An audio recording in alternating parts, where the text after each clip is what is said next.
If you're a wealthy business person, you're almost spoiled for choice when it comes to buying a luxury car. For around $100,000, you can choose from what seems like a buffet of supremely premium cars. But of course you can. You're an important titan of industry. Your level of choice should be endless. Now typically, someone like you would go for a Mercedes-Benz S-Class, and that's a superb car. But what if you want something a little bit different? Something to stand out in the business parking lot. In the gray corner is the all-new BMW 7 Series facelift, or LCI as BMW calls it. This new LCI facelift brings a new face, some new taillights, an upgrade in tech, and some new bits on the inside. In the darker gray corner is the Audi A8, which is still quite new and fresh enough to take on the newly nipped and tucked 7 Series LCI. Now it seems that both BMW and Audi think that true luxury means huge grills. I mean, just look at both of these. They're absurd. I actually think that the Audi A8 is a little bit better looking because it's simpler and sharper, but I'm not as down on the 7 Series as most enthusiasts. I think that the new grille, despite being ridiculous, gives it more character than it used to. But still, they're both huge and absurd. Now back here, both cars have nice fannies. They both have nice little LED light strips that span the entire back of the car. But where the BMW steals it a little bit from the Audi is down here. Look at that! Real exhaust pipes. On the Audi, you get fake exhaust pipes. You get these black plastic little inserts there. And that just looks a little bit cheap to me and frustrates me. So BMW steals it at the back. Overall, I think the Audi A8 is the better looking car. Its grille is better looking and it's just a bit sharper and crisper overall. The fake exhausts are a bit annoying, but I can get over that quickly because what really matters is what's inside. Now, both of these cars are ridiculously luxurious on the inside. But admittedly, our Audi test car is at a bit of a disadvantage because this specific one is less equipped than the 7 Series over there. But it's still a wonderful place to be. I have huge amounts of knee room and headroom. I can control my seats from these little buttons right here, so I can slide and recline. I can even use this little pop-out tablet to control all of the functions inside the car. AC, air-conditioned seats, heated seats. I can even control the front passenger seat. As lovely as the A8's interior is, our test car was at a big disadvantage just because of how well equipped our 7 Series test car was. This 750i is super well equipped, this specific test car. So I have little tablet screens here on the back of the front seats that allow me to control everything about the car, from car settings to interior lighting to my seat to the climate control. And I can even control my little entertainment here. So if I'm watching a movie or listening to music, I can control that right from there. But there's also this really interesting little tablet with the craziest ejection thing I've ever seen. And it can control basically the same things that can. You can look at the nav, you can check the different tablet screens, you can control the climate, the seats, interior lighting, sunshades, things like that. And it is really, really impressive. Now that's a little bit unfair to the Audi because this car is more equipped than that one, and that just comes down to the test cars. But I'd say overall the 7 Series is actually a bit more luxurious in the back seat. So the seats are a little bit squishier and more comfortable. I feel like I have a little bit more room. You have the quilted leather here. It does feel a little bit more expensive and more luxurious in the back of this than the Audi A8. Nowadays though, luxury and quality take a bit of a back seat to technology. Customers want gizmos, gadgets, and techno whiz-bangery. So which car has the better toys? So up front, BMW's facelift for the 7 Series only brings a couple of new tweaks. But the main thing is the new technology, and it makes a really big difference. So up here you have BMW's new digital instrument panel, which looks really cool, but it doesn't have a ton of functionality. It does give you some info in the TAC that you can cycle through, but it's nowhere near as informative or as highly functional as the Audi's virtual cockpit, which we'll get to in a minute. It also gets BMW's latest iDrive, which is excellent. So the menus are super easy to navigate and understand, and the tiled home screen provides a ton of information that's super easy to read in big legible tiles. It's just really nice and simple, and the new rotary dial is a lot easier than touchscreen, but it does have touchscreen functionality. It also has gesture control, but no one really likes that. There's also a funky new mood system, which is interesting. And the moods are basically just mood-related presets that change things like the climate control, the ambient lighting, the seat massager, stuff like that. So for instance, if you want a relaxed mood, it'll set the car up to be more relaxing. Personally, I feel the Audi A8 is actually the classier looking car on the inside. To me, luxury is simplicity, and the lack of buttons or switches inside the cabin of the A8 makes it just seem a bit more relaxed to me, so it's a little bit more comfortable. In the 7 Series, you're bombarded with buttons and switches and screens and different modes of controlling the iDrive, so it's all a little bit complicated, but this is much simpler and, to me, more relaxing. A big part of why the A8 is so simple on the inside is the 2 massive touchscreens. The downside of that is that they're a bit of a struggle to use while driving. And there are also certain functions it won't let you use while driving because it's dangerous to do while driving. But it wouldn't be if it had physical controls. Aside from that, Audi's touchscreen is great. So you have nice haptic feedback with little audible clicks to let you know you selected the right thing. And it's just super easy to use, and it's very responsive and very fast. But where Audi really steals the show from BMW is the virtual cockpit. So it isn't as cool looking as BMW's new system, but the functionality is so much better. The multiple views are excellent. The giant Google Maps display right in front of your face is so easy to use, and the steering wheel controls are so much easier to understand and to use than BMW's.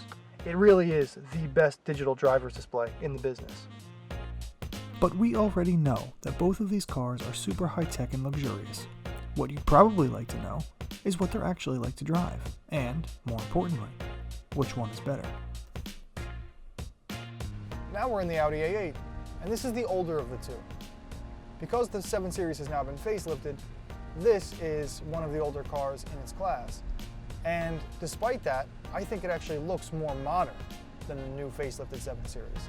On the inside, the dual touchscreens and the flip-out air vents and the virtual cockpit all make it actually seem a bit more modern, a bit more high-tech than the newly facelifted 7 Series.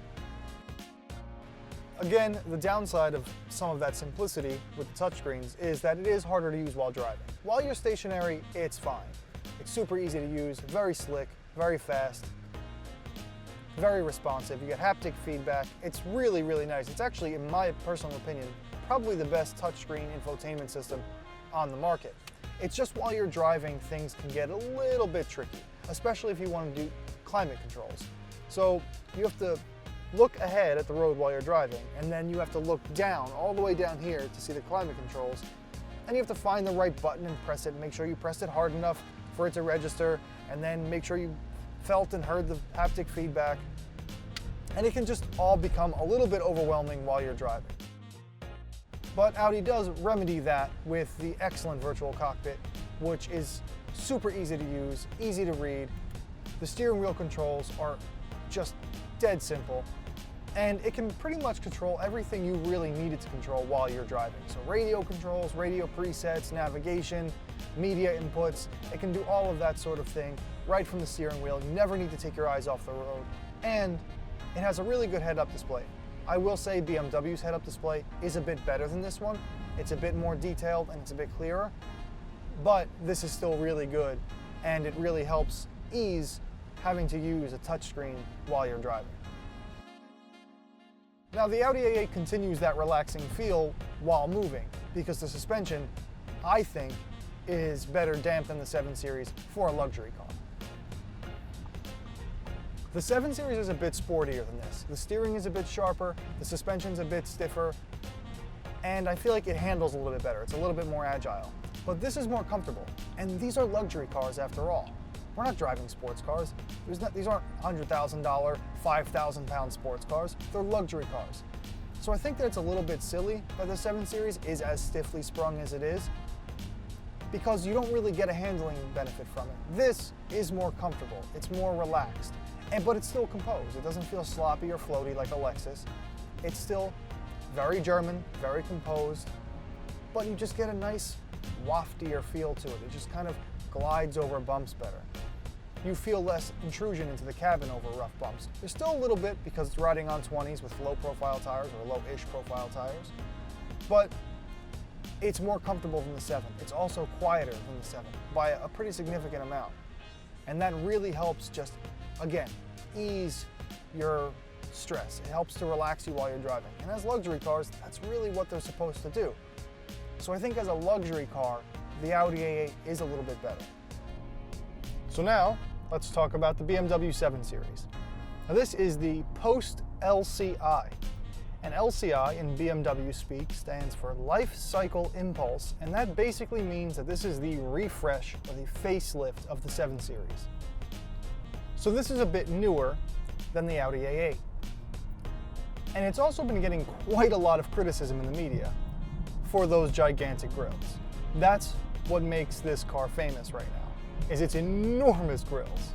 Aside from those massive grills, there are a couple of other tweaks, a couple of other updates that do make the 7 Series just a little bit nicer, a little bit fresher, and a little bit more competitive in a very competitive segment. For instance, it has the new taillights with the little light strip and light bar, and that kind of adds some drama and theater to when you lock the car, you get a little light dance, and that's kind of cool. On the inside, you do get some new trim and some stuff like that, and that does make the cabin feel a little bit nicer. What really helps is the new tech though. You know, you have the new iDrive screen, you have the digital driver's display, and those things do make the 7 Series feel more expensive because it adds a level of technology that its competitors had that it didn't have prior to the LCI facelift. Also, while it does get new tech that keeps it in line with its new competitors, the digital driver's display in the 7 Series isn't quite as good as it is on the A8. In fact, Audi's virtual cockpit is so good, it almost renders its own infotainment system to be useless because it's so good and the steering wheel controls are so easy to use that you barely ever actually use the MMI screen. So while BMW's iDrive is easier to use because of the rotary dial and its touchscreen capability, I think that Audi evens the playing field with how brilliant its virtual cockpit is. Historically, the 7 Series has always felt more dynamic, a little bit more capable than its competitors, a little sportier, and that remains true with this generation of 7 Series. It feels like the sportier car over the A8. Steering is more responsive, the front end is a little bit more direct, the chassis feels a little bit more willing to play. Obviously, it's still a big boat, so it's not a sports car, but it is more playful than the A8 is, and it's more fun to drive. The trade-off is that it's not as comfortable, it's not as quiet on the inside, it's not as effortlessly luxurious as the A8 is, and it isn't quite as smooth. The A8 has this like really just almost fluid way it kind of goes down the road in a really luxurious manner. This is a little bit stiffer, it hits bumps a little bit harder, you can hear bumps a little bit more, so it is a bit more brash, and granted, I'm talking a little bit. It's still an extremely luxurious car in here, but in terms of pure luxury, the A8 does still have an advantage. But there's a trade-off, and that trade-off is the better handling and the more fun dynamics of the 7 Series. Also, because this is a 750i, and I do have that 4.4 liter twin-turbo V8 from the M850i, which makes 523 horsepower, and actually a surprisingly good noise. This specific car has a ton of character, because it's remarkably fast for such a big limo. So if you slap it into sport mode, and you just kind of, you don't have to do anything fancy, just step off the brake, onto the throttle, and it takes off.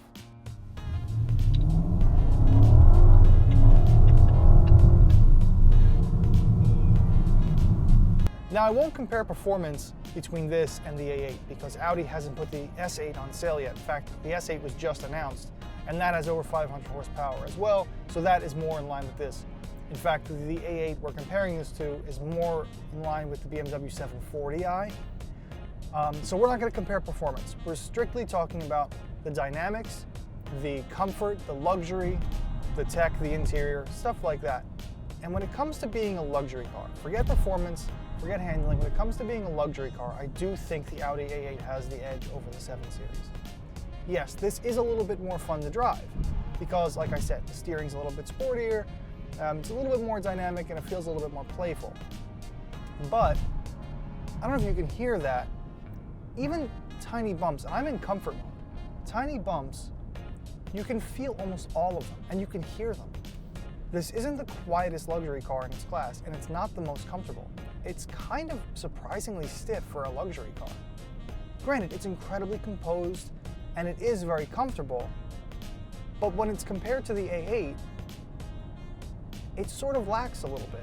The Audi A8 is just as composed, especially at high speed, but it has this suppleness to it. It sort of rounds out the bumps just a little bit better than this does. When it comes to being a luxury car, I think the A8's a little bit better. When reviewing cars, we must be as objective as possible. We must look at their intended purposes and judge them accordingly. Judging a 2.5-ton luxury car based on how engaging it is to drive is like judging a nun by how well she can shotgun a beer. Sure, it'd be funny if she was good, but it's not what she's supposed to be good at. These two cars are massive luxury yachts, designed to coddle, comfort, and relax their passengers. Like automotive butlers, they're supposed to provide their passengers with every service, need, or desire. In that endeavor, the Audi A8 is the better car. The new BMW 750i facelift is a good luxury car, with some real charm. But its hilarious talents can't overcome the fact that the A8 is better at what these cars were built to be good at.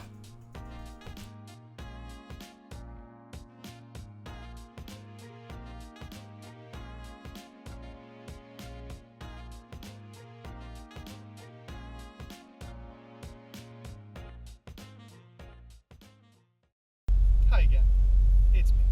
If you liked that video, please subscribe to our channel by clicking the little button up here. Also, follow us on Instagram @BMWBLOG. This way you can stay up to date with all of our latest video content.